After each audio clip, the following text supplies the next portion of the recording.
بسم اللہ الرحمن الرحیم۔ السلام علیکم۔ حضرت علامہ شیخ محمد بن البانی البزاز بیان کرتے ہیں، میں مکہ معظمہ میں مجاور تھا۔ ایک دن ایسا آیا کہ کھانے کے لیے کچھ نہ ملا اور میں بھوک سے نڈال ہو گیا۔ اسی حالت میں باہر نکلا تو راستے میں ایک تھیلی پڑی دیکھی۔ اٹھا کر دیکھا تو ریشمی تھیلی تھی اور ریشم کے ڈور سے بندھی ہوئی تھی۔ قیام گاہ پر لا کر کھولی تو دیکھا اس میں نہایت قیمتی موتیوں کا ایک ہار ہے۔ میں بازار میں نکلا، دیکھا کہ ایک شخص رومال ہاتھ میں لیے پکار رہا ہے کہ میری تھیلی جس میں موتیوں کا ہار تھا گم ہو گئی ہے۔ جو صاحب اس کا پتہ دیں گے ان کو شکریہ کے طور پر 500 دینار انعام دوں گا۔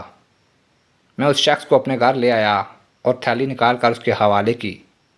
وہ شخص بڑا ممنون ہوا اور حسب وعدہ 500 دینار پیش کیے، لیکن میں نے لینے سے معذرت کی اور کہا کہ میں نے یہ کام رضا الہی کی خاطر کیا ہے، اجرت لے کر اپنا اجر ضائع نہیں کرنا چاہتا۔ تاہم اس شخص نے ان کے قبول کرنے پر بہت زور دیا، لیکن میں برابر انکار کرتا رہا، یہاں تک کہ وہ تنگ آ کر چلا گیا۔ اس واقعے کے کچھ عرصے بعد میں نے مکہ معظمہ سے رخت سفر باندھا اور ایک سمندری جہاز پر سوار ہو گیا۔ بدقسمتی سے راستے میں طوفان آ گیا اور جہاز ایک چٹان سے ٹکرا کر پاش پاش ہو گیا۔ میرے سوا سب مسافر ڈوب گئے۔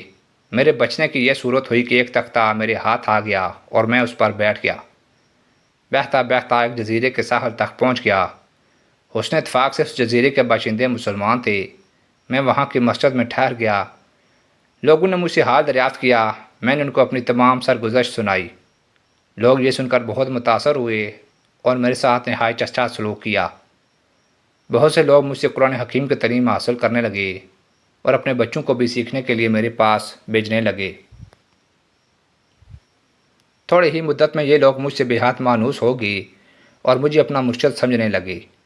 وہ مجھے کافی مالی امداد بھی دیتے تھے اور دوسری کوئی خدمت کرنے سے بھی دریغ نہ کرتے تھے۔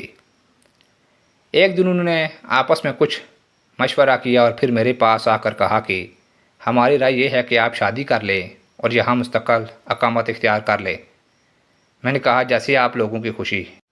چنانچہ انہوں نے بتایا کہ ہمارے یہاں ایک مالدار یتیم لڑکی ہے، ہمارے خیال میں اس کے لیے آپ سے بہتر شوہر ملنا مشکل ہے۔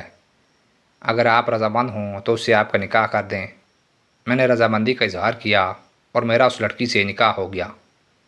جب میں نے خلوت میں اپنی بیوی کو دیکھا تو یہ دیکھ کر حیران رہ گیا کہ وہی تھیلی والا ہار اس کے گلے میں پڑا ہے۔ دریافت کرنے پر معلوم ہوا کہ یہ لڑکی اسی حاجی کی بیٹی تھی جسے میں نے محض اللہ کے لیے ہار واپس کر دیا تھا۔ لوگوں نے مجھے بتایا کہ جب اس لڑکی کا باپ حج سے یہاں واپس آیا تھا تو اپنے قیمتی ہار کے گم ہونے اور پھر اس کے مل جانے کا واقعہ اکثر بیان کیا کرتا تھا اور کہا کرتا تھا کہ جس شخص نے مجھے یہ ہار واپس دیا، ایسا بے نفس آدمی میں نے دنیا میں نہیں دیکھا۔ پھر وہ یہ دعا کیا کرتا تھا کہ کاش اس کی مجھ سے یہاں ملاقات ہوتی تو میں اپنی لڑکی کا عقد اس سے کر دیتا۔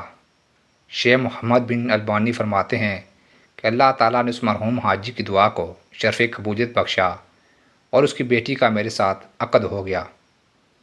اس بیوی سے اللہ تعالیٰ نے مجھے اولاد بھی عطا فرمائی۔ میری بیوی اپنے والد کی تمام جائیداد کی تنہا وارث تھی۔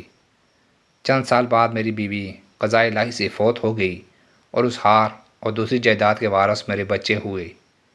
اللہ کی قدرت یہ کہ بچے بھی کچھ عرصے کے بعد انتقال کر گئے اور اس ہار اور جائیداد کا مالک میں بنا۔ اس ہار کو میں نے 1,00,000 دینار میں فروخت کیا۔ پھر اللہ تعالیٰ نے اس رقم میں اتنی برکت دی کہ میرے پاس مال و دولت کا کوئی حساب ہی نہ رہا۔ سچ ہے، نیکی کا بدلہ ہمیشہ اچھائی اور برائی کا بدلہ برائی ملتا ہے، جیسا کہ اس واقعے سے دیانت کا بدلہ کیسا عظیم ملا۔